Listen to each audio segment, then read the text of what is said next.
Hello everyone, my name is Droogie Forever, and today we're back with the Silent Hill 3 novel that's now been translated into English, written by Sadamu Yamashita, and we're back with Chapter 2, My Sweet Home. We've read the entirety of Chapter 1 in the first video, we'll do Chapter 2 now, and then there are only 2 more chapters after that, so there's 4 total. So Chapter 2, My Sweet Home. It seemed the monsters had disappeared from the shopping mall. Their ferocious roars had ceased, and there were no sounds or signs of them anymore. When Heather went to the front entrance again, a man's voice stopped her. Heather! A middle-aged man whose existence had become insignificant to her sat on a bench in the entrance hall. What just happened? Douglas Cartland stood up from the bench and approached her. His unshaven face was marked with confusion. He seemed surprised by the mall's bizarre state, but Heather doubted his sincerity. Wasn't this your doing? You were in on this, weren't you? Heather glared at him, causing Douglas to look even more bewildered, if he wasn't acting. What did I do? In on this? You're in on this with that woman, Claudia, right? Heather thought that he and Claudia had conspired to create this extraordinary situation and trap her. The fact that only Douglas and Claudia remained unharmed in a mall where everyone else had vanished was the clearest evidence. Claudia? Douglas raised his voice in surprise. She was inside? Shit, but why? So you are working with her? She's a client of mine. She hired me to find and bring you to her. What happened to her? Why don't you find out yourself, if you're even a real detective, that is? But Douglas hesitated. He seemed reluctant. What are those monsters? They're terrifying. Is the gate opening to hell itself? The pale face beneath his beard looked genuinely frightened. Heather muttered, "Maybe it's because you found me." The words slipped out unexpectedly. What do you mean? Douglas asked, puzzled, and Heather shrugged. I don't know. I just feel like all this weird stuff is connected to me, so you shouldn't have found me. Heather put a hand to her forehead, another headache. Not as bad as before, but still. Connected how? I have no idea. Don't you know something? You mentioned some secret about my birth. The client told me you were adopted. Heather burst out laughing. That's no secret. I've known for a long time that my dad and I aren't biologically related. So, who are my real parents? An Arab oil tycoon? She wants to tell you directly. Fucking ridiculous. Heather turned away and started walking. Without needing to show off her lock-picking skills, the front door opened easily. Like the hall doors, this was probably another mysterious change. Where are you going? Douglas called after her. Isn't it obvious? Without looking back, Heather waved and replied, I'm going home, to the father I love more than anyone in the world, even if we're not related by blood. It's certain that those weird events are related to something about me, but I don't understand what that something is. No, I do understand. I understand, but I don't want to remember. I'm running away from that something. Heather pondered as she descended the stairs toward Hazel Street's subway station. The dry sound of her boots' heels echoed through the underground passage, filling the space with no other sounds to be heard. She didn't see any people. No one ahead of her, no one passing by, no one walking behind her. There were no other commuters at all. It was as if everyone in the world had vanished. It's still not happening. It's not over yet. Or, it's still happening. It's not over yet. Sorry.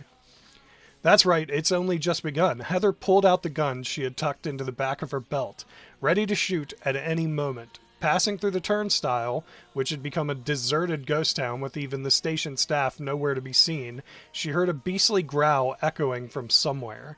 She tensed up. A weak fluorescent light flickered, casting a dim glow in the station as she aligned the barrel of her gun with the beam from her chest light, scanning all directions. But she didn't spot any monsters. They were lurking deeper inside, like demons from hell, waiting for her in the depths of the subway station. Halfway down the corridor leading to the platform, among the vulgar graffiti defacing an advertisement poster, she saw the same circular symbol she had seen in the restroom of the shopping mall, glowing a sinister red in the light. Death. A fate that awaits everyone equally. Someday it will come for me too. Lately, Harry had been conscious of this all the time. It was a state of mind similar to enlightenment or resignation. He wasn't afraid, he just felt irritated. And that all started after he became aware of their presence.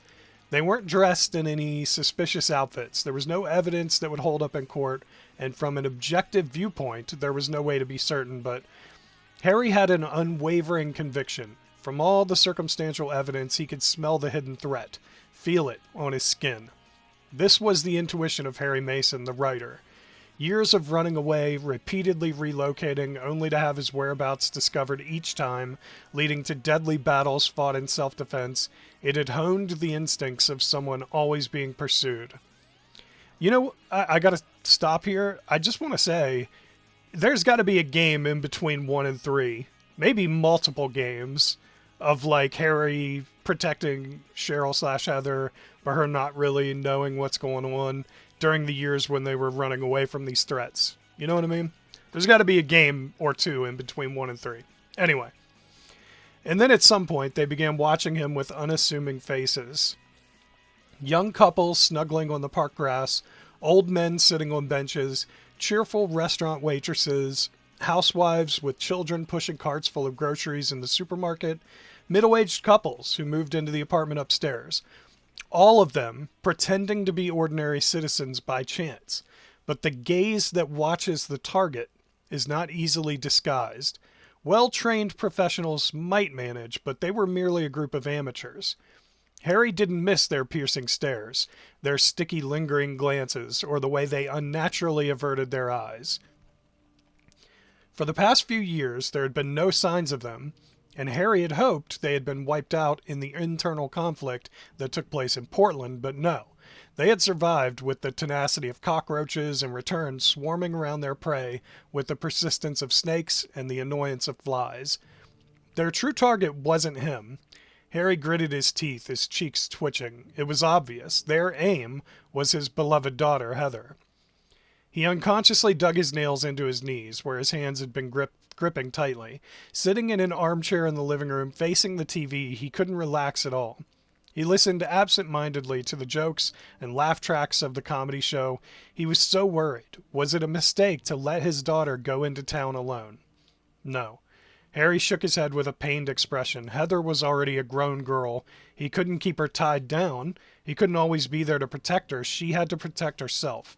Even if it meant sending her into a den of wolves or places where more dreadful beasts lay in wait because of that very reason. There was nothing more he could do to protect her. "It's progressive liver cancer, I'm sorry, but..." the doctor had casually informed Harry, glancing at the medical chart as if reading off a menu. Harry wasn't shocked. He just thought of his daughter. He felt sorry for her, being forced to stand on her own and everything, having to lose her guardian at such a young age. He had declined the doctor's forceful recommendation for hospitalization and secretly continued treatment during Heather's school hours. That's why he hadn't told anyone yet. He didn't want to cause unnecessary worry. He didn't want to make her sad.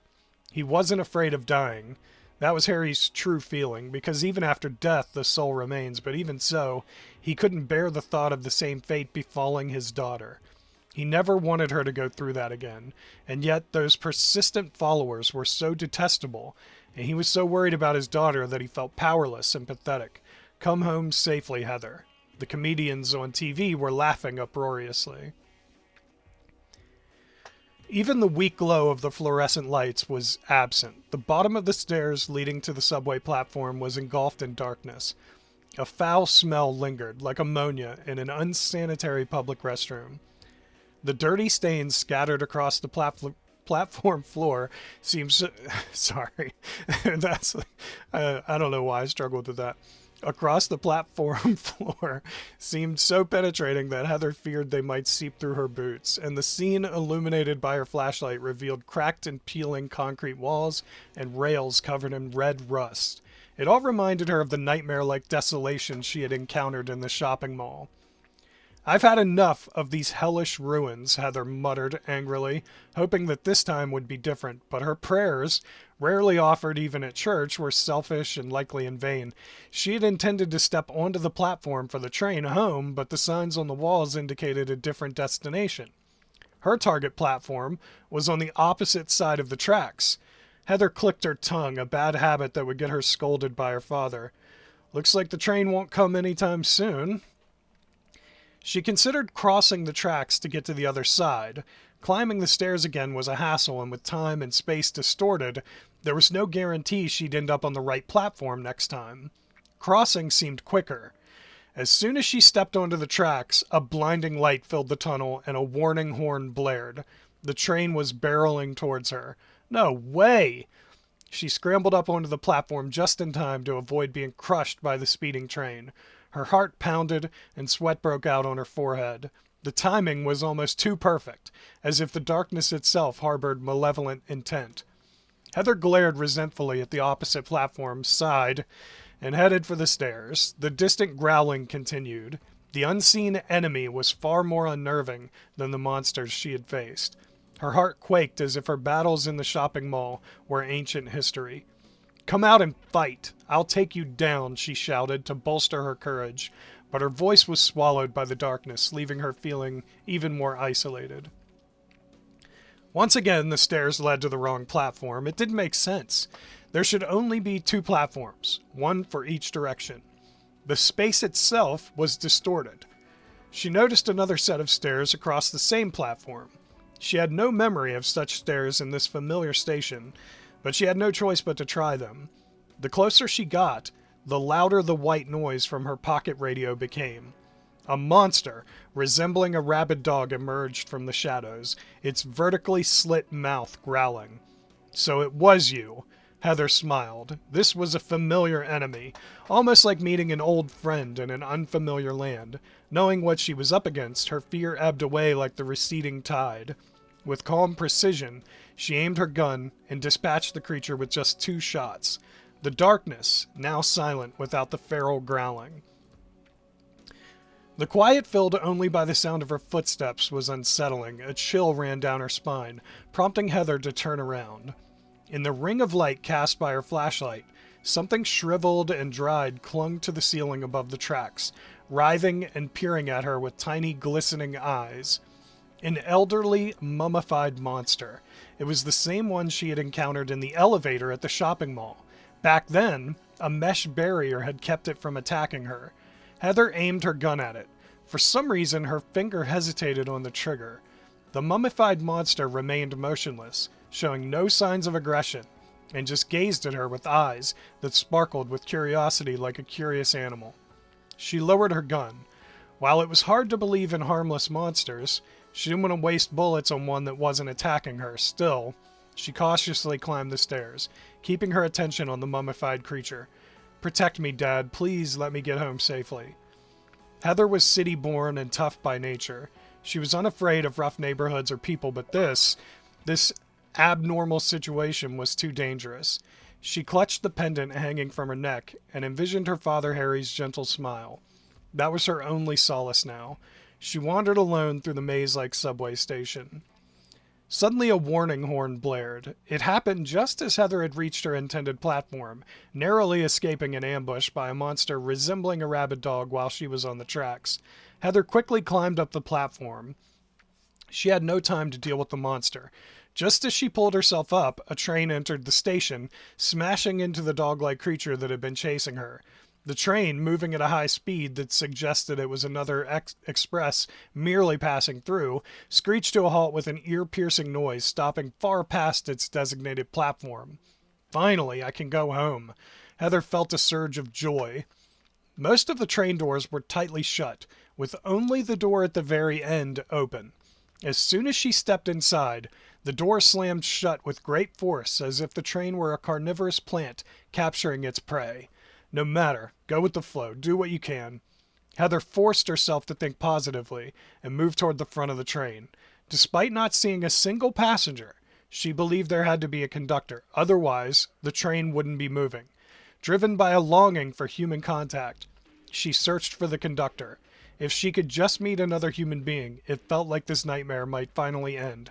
However, the front car had no conductor's cabin. The train was running with only passenger cars. Heather was stunned. I've always strived to protect her, from when she was a baby until today. Fueled by the regret of not being able to protect her then, I vowed to protect her this time. Believing she was my reincarnated daughter, my true daughter, I tried to be strict with her to avoid spoiling her, raising her to be self-reliant and resilient even in adversity, but because of that, I might have neglected her school education. I taught her that surviving life without breaking was more important than excelling in studies. Maybe that's why her grades have been so poor and her classroom behavior has drawn reprimands from teachers. She even fights with male students, a hopeless tomboy. Harry chuckled softly. The irritation from a moment ago felt like a lie. Reflecting on memories with Heather softened his heart. Though she's a feisty 17-year-old now, in Harry's mind, she always appears as the adorable 7-year-old, the one with a face so much like the daughter he couldn't protect. Tears rolled down his cheeks. The sting of regret resurfaced. I've become so emotional, he thought. Harry wiped his cheeks as he straightened up from the armchair. If he didn't pull himself together, he would have no face to show his wife Jody when he met her in heaven. He already carried enough guilt concerning their daughter. Tonight, Harry had intended to reveal everything to Heather. The illness he had been suffering from, the secret of her birth, the existence of those people he had kept quiet about to avoid scarring her. They needed to discuss the future, and he had to explain the legal procedures for inheriting the assets he had saved up. They could talk over a leisurely meal. For this reason, he had prepared a lavish dinner. He even had duck roasting in the oven. Though Harry's culinary skills were such that he could manage to burn French toast to a crisp, most of the dishes came from an Italian restaurant's delivery service. The apartment was filled with the delicious aroma of the freshly roasted duck. He couldn't wait to see the look on his daughter's face as she dug in. A smile spread across Harry's face in anticipation only to dissolve into a grimace. A foul odor invaded his nostrils, reminiscent of the stench of rotting carcasses and feral beasts he remembered from long ago. He heard footsteps on the floor behind him, the sound of someone creeping into the room.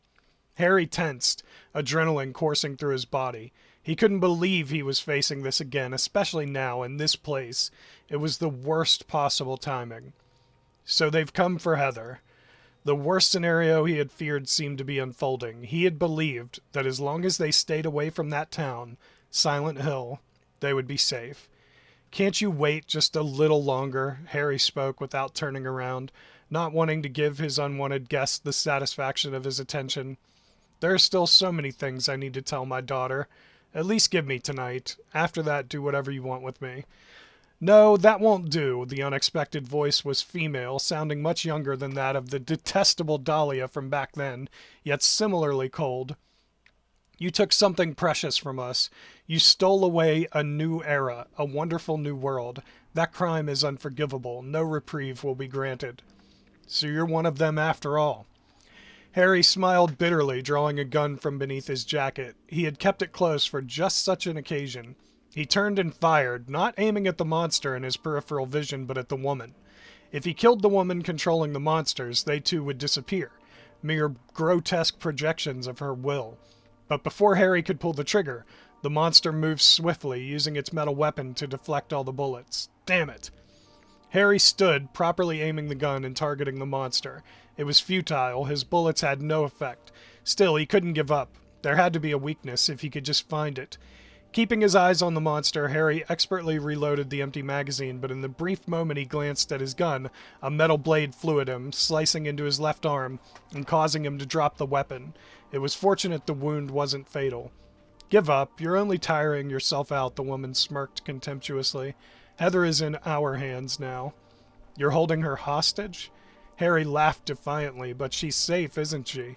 You need her. You can't harm the mother. Not necessarily. What? Yes, we need her, as long as she fulfills her duty as the mother, but if she refuses... Stop! Harry's expression changed from that of a defiant warrior to a pleading father. Please stop tormenting her. Don't hurt her anymore, I beg you. Looking down at him with disdain, the woman said, Then die here now. There is no place for you in the new world where all will be saved. Nor for you. Harry swiftly stood, drawing a knife from a sheath strapped to his leg. You don't care what happens to Heather? The woman's sharp reprimand made Harry's hand freeze as he prepared to throw the knife. In that moment of hesitation, a massive blade struck him, piercing his chest. Harry collapsed into the chair, clutching his bleeding chest, calling out his daughter's name. As his vision blurred, he saw his wife's face. Jody, I'll be with you soon. Please watch over our daughter with me. In the darkness of the night, the silhouette of a tall building loomed ominously. When Heather shone her light ahead, exposed steel beams were illuminated, revealing that she had emerged in the middle of a construction site for an unfinished building. After disembarking from the ghostly train at the next station and navigating through the sewers, she had finally reached the spot. The train had stopped at a station with a name she didn't recognize, an impossible name, but considering the duration of the ride, it had to be a station in her town. Fearing further encounters with inexplicable trains that could whisk her away to unknown destinations, she had hurriedly gotten off. The exit to the ground was blocked, so she had reluctantly taken a route through the sewers, eventually arriving here. This has to be my town, Heather sighed in relief. She recognized the under-construction building not far from her apartment. The noise from the construction had annoyed her countless times. The building she had cursed now seemed as familiar as an old friend. She was just a short distance from the apartment where her father was waiting. With a spring in her step, Heather began looking for an exit from the construction site, but she couldn't find one anywhere along the fence surrounding the area. Not again. She glared resentfully at the building. It looked like she would have to go through it. Another twist in the distorted space-time she found herself in. She opened a door that seemed to be an entrance and stepped inside. The smell of damp concrete hit her nose. The walls and ceilings were unfinished, construction debris littered the hallways, and though it was a building in the process of being completed, it felt desolate, almost like a ruin. After wandering around the ground floor, she found that the hallways ended in dead ends, and there was no main entrance leading outside. It was just like the shopping mall all over again. She would have to go upstairs and take a longer route. Being under construction, the elevators were naturally out of service. She had no choice but to use the stairs. This building is about 5 stories tall. Great, Heather sighed, dreading the climb ahead. My technical analysis indicates that soon there will be a massive buy-in causing a surge, and she will be drawn to this place lured by her greed, Vincent murmured, adjusting his slipping glasses with his fingertips. He carefully laid out cards on the table, one by one. It was a tarot reading, but he paid no attention to the results. The actual outcome of the drawn cards was irrelevant. The act of shuffling and laying out the cards was necessary for his concentration, a habit from his childhood. Her long-held position, left to fester, has accumulated... Why am I struggling with that word? Has accumulated quite a swap. But it's a negative swap. The ballooning negative has spilled over, becoming a tainted demon. Vincent's need to frame everything in financial terms stemmed from his former profession. Why am I struggling with simple words? Vincent Smith had worked on Wall Street as a businessman until a few years ago. Blessed with a brilliant mind that saw him graduate at the top of his class at 20, he achieved success in the financial industry and amassed wealth at a young age. Though he had achieved the American dream and retired early, he had not amassed a fortune comparable to the likes of Bill Gates. Nevertheless, he had donated all his savings. In doing so, he had renounced material desires and chosen a path of faith. It was this conviction that kept him waiting now. Her negative position should be liquidated, Vincent continued, quietly turning over the cards. The card he discarded, without a glance, was the Fool, in reverse. A voice in her head spoke, "It is being invaded by the other world, a world that has taken the form of someone's nightmarish delusions." Heather, who had been crouched on the floor, stood up unsteadily, her head spinning. While wandering through the building, she had suddenly been struck by dizziness and a splitting headache that forced her to her knees. For a moment, as her consciousness began to fade, she thought she heard a voice. It sounded like her father's voice. The content was abstract and made no sense to her. She had no memory of ever hearing such a conversation, but she was certain it was her father's voice, as if he were desperately trying to warn her from afar. A sense of urgency filled her, and she hurried on. The feeling under her feet as she walked was different from before. The building had changed. It felt as though time had warped, leaping hundreds of years into the future, revealing the building's fate as a ruin. The walls and ceilings were brown and dingy, encrusted with signs and dust. Tiles that should have been installed during construction were on the floor, instead swollen from moisture, peeling and detached. Otherworld. It seemed like the only explanation. just like the shopping mall and subway. Could it be that Dad was trying to tell me about this? Invasion. Someone's delusion. But whose? Heather bit her lip, swallowing the answer that was on the tip of her tongue. In the grotesquely transformed building, a grotesque monster lurked. At the end of the hallway lay a giant with a bloated white body. Its small head seemingly devoid of any brain. Its facial features were buried in its flesh, and its entire skin appeared ulcerated. The giant looked like a malignant tumor ghost. "Move," Heather said. The bloated monster showed no sign of attacking, lazily lying there. However, its massive body blocked the hallway, preventing passage. "If you don't move, I'll shoot." She aimed the gun, threateningly, though she didn't really want to use it. There were few bullets left. She wanted to save them for when she encountered a truly ferocious enemy. Reluctantly, she fired one shot, carefully aiming at the monster's head to kill it with a single bullet. The monster roared. It wasn't a scream, but an angry bellow. The once docile monster charged at Heather. Its gait was sluggish and awkward, befitting its huge frame. As it rushed toward her, its ulcerated flesh jiggled, and a massive weight bore down on her. Overwhelmed by the sight, Heather fled. There was no way she could defeat it with the remaining bullets. I don't want to be crushed by that thing. The stench of decay filled the air, and just thinking about touching its oozing, festering body made her skin crawl. It felt like she would contract an incurable skin disease. Desperately fleeing, Heather felt an odd sensation beneath her feet. The floor buckled unnaturally, causing her to stumble and be thrown forward. She landed hard on the floor of a hall strewn with debris. The impact left her unable to move. The monster was closing in. "I'm going to get crushed!" "No!" "Ah!" Yeah, I can't do screams. Heather's scream and the monster's roar echoed simultaneously. The roar was one of anguish. The decaying floor had collapsed and the monster had fallen. Finally able to move, Heather peered into the hole in the floor and saw the monster sprawled out on the lower floor, writhing in agony. The transformed building continued to disorient Heather, preventing her from finding an exit. She checked any accessible room, eventually stumbling into what appeared to be a neglected but recognizable hospital waiting room. It could have been a typical psychologist's office. What's this? She noticed a piece of paper on a dusty bench. "Found the Holy One. Kill her?" ? It was scribbled with a ballpoint pen. Flipping it over, she saw a photograph. Heather herself was in it. It appeared to be a candid shot. What the hell was this? Heather was infuriated. The first person that came to mind was Douglas, the unremarkable middle-aged man who claimed to be a detective. Is it that guy's doing? Kill me?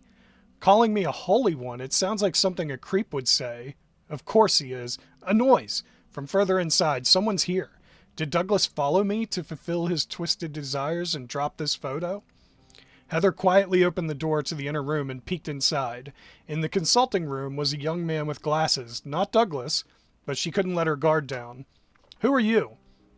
She stepped into the room, aiming her gun at the man. The man, who was arranging tarot cards on a large desk, looked up, smiled, and waved. "Well, that's quite sudden. No introductions?" "You're a counselor or a doctor?" "My major in college was science, specifically mathematics, so unfortunately I'm not a doctor, but well, you could say I heal people now." "Don't dodge the question. Is this yours?" The man readily nodded at the photo Heather thrust at him. "Yes, it's mine. A meddlesome friend gave it to me, but I didn't need it, so I discarded it. I don't intend to kill you, Heather." "You know me?" "Yes, but don't worry. The name's Vincent Smith. I'm on your side." "I don't trust you. The one who gave you this photo, wasn't it Douglas?" "Douglas? No, he has nothing to do with me." "Then it must be that woman, Claudia." "Don't lump me together with a woman like that." Vincent, who had been cheerful, stood up in anger. "Don't compare me to a woman brainwashed by that crazy old hag's delusional obsessions." "Sorry, I forgot she was your mother, wasn't she?" "My mother? What do you mean?" Heather frowned. Dad always said that her late mother, Jody, was an intelligent and wonderful woman. So could it be the real truth is... "You don't remember." Vincent slowly approached Heather. "Harry didn't tell you, did he?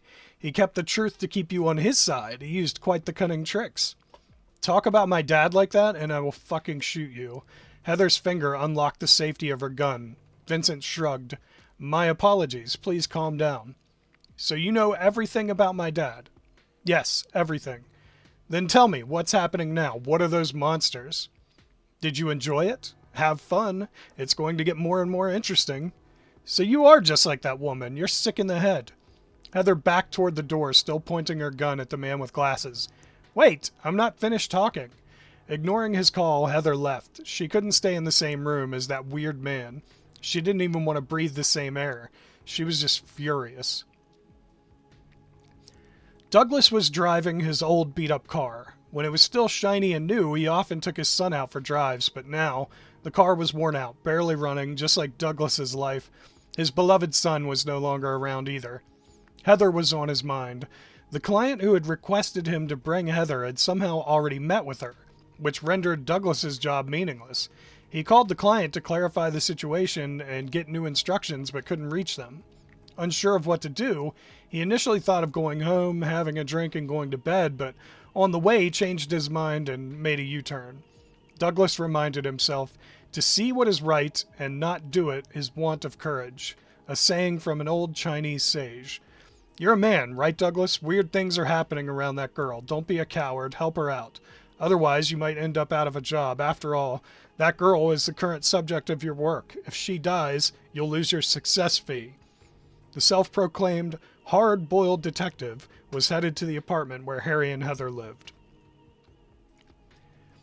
Heather finally managed to reach the entrance of the building.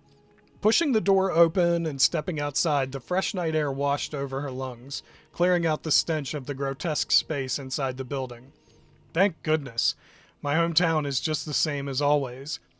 Heather felt relieved as she looked at the familiar streets with the lights of family gatherings shining out. She headed toward her apartment with quick steps. The nightmare was over.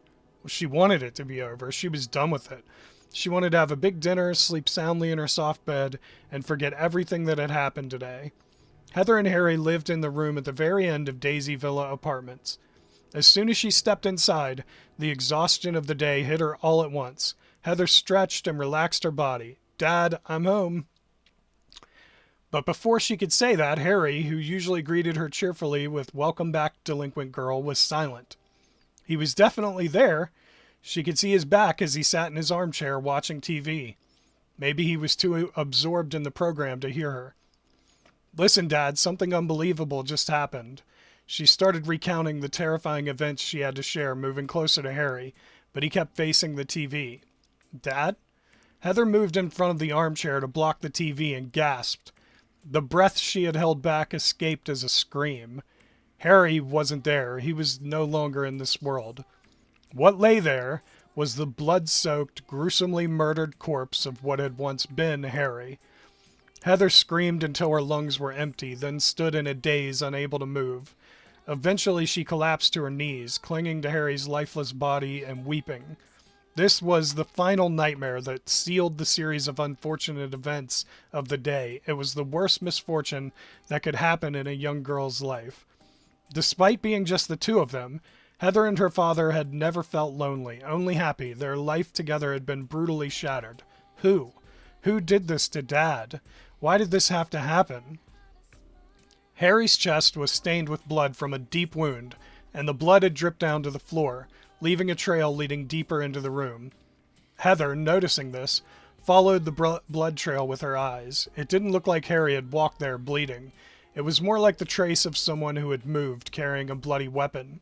The trail led to the open window, toward the fire escape. Strength returned to Heather's body, fueled by anger. She forgot her fatigue, grabbed Harry's gun lying beside the chair, replacing her own nearly empty one, and sprang out of the window, rushing up the fire escape. On the apartment rooftop, she saw a woman. At a glance, Heather knew this woman was the culprit. It was Claudia, with a gaze full of madness. "You were close," Claudia smiled, a knowing expression on her face. Heather glared back at her. "It was you, wasn't it? Why did you kill my dad?" "Revenge for 17 years ago. If that man hadn't interfered, things would have gone according to our plan, but he ruined everything, took you away from us, and ran away. This is his just reward. I'll get you for this." Heather aimed her gun, burning with hatred. "That's the spirit," Claudia smiled even more, seeming delighted. "There's another reason I killed him, to stir up your heart with hatred." What grudges do you have against me? It's necessary. In time you'll understand why. No, I'll never want to understand. You must try to remember me quickly and realize your true self. You will birth God and build an eternal paradise. Just shut up, Heather fired. She couldn't stand not avenging herself against this woman. The woman was a murderer. It was only right for such a criminal to be executed here and now. Heather would do it herself, but the bullet missed. She couldn't hit her. Her late father's admonition made Heather hesitate. Don't shoot people out of anger, even in self-defense. If you act emotionally, you're just a murderer, even if the law permits it. The heavens will judge you. God forgives only when you judge calmly, to protect your loved ones and yourself. Only then strike evil without hesitation. Taking advantage of Heather's hesitation, Claudia disappeared into the darkness. Everything returns to the beginning. I'll be waiting for you in Silent Hill. Heather aimed her gun again towards the direction of the voice. There stood a monster blocking her way.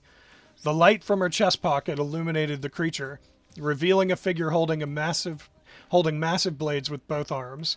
It seemed human, but had a bizarre head wrapped in a thick cloth, resembling a grotesque helmet. The blades were coated with thick blood. It was you, wasn't it, who did it? Thinking about it, Heather realized her father wouldn't be easily killed by one woman. His shooting skills were better than hers. He wouldn't have succumbed easily even to a monster, though he hadn't been well lately. If the enemy was a monster, her father's admonition didn't apply. Heather didn't hesitate. She fired a bullet into the monster's chest, aiming at the same spot where her father had been hit. With swift movements, the monster wielded its massive blades. The bullet ricocheted off the monster's figure, confirming that it was not of human origin. Heather had no means to fight back. Was she to give up on revenge and flee? Yet the monster blocked her escape, swinging its blade at her. Ugh! Heather ducked as the blade whistled past her nose, leaping back and falling in the process. She scrambled to her feet, but lost sight of the monster, the darkness swallowing it whole. Her light had switched off when she fell. She hesitated to turn it back on. Lighting up would reveal her location. In this darkness, not knowing the enemy's position, it was too dangerous. If she stayed hidden in the shadows, she might find a chance to strike back. Her eyes gradually adjusted to the dim light from distant street lamps, revealing the silhouette of the monster. It stood there, seemingly puzzled, unable to find her. Its wrapped head obscured its vision. Until now, it had relied on the light and the sounds Heather made to track her. Without those clues, it was helpless. Gotcha. Heather silently cheered. She had always had better night vision thanks to childhood camping trips where she trained to walk through dark forests. Moreover, the gun she held was her father's, equipped with a silencer. Harry had always kept it that way at home, just in case. She had found it odd before, but now understood. With a monster as the opponent, involving the police would complicate things. Disposing of the creature quietly in the mountains was best. Heather crept behind the monster and fired. Moving silently like a cat burglar, she shifted positions while shooting. This time, the monster screamed in agony, unable to defend itself. The monster was disoriented, unable to pinpoint Heather's location. It was vulnerable to her silent shots. Only its eerie screams echoed in the night, each shot causing it more pain until it finally fell silent. Heather's heart did not lighten, despite avenging her father. She returned home, her steps heavy, to find Douglas waiting. He was staring grimly at Harry's body. I don't know what to say. There are no words of comfort.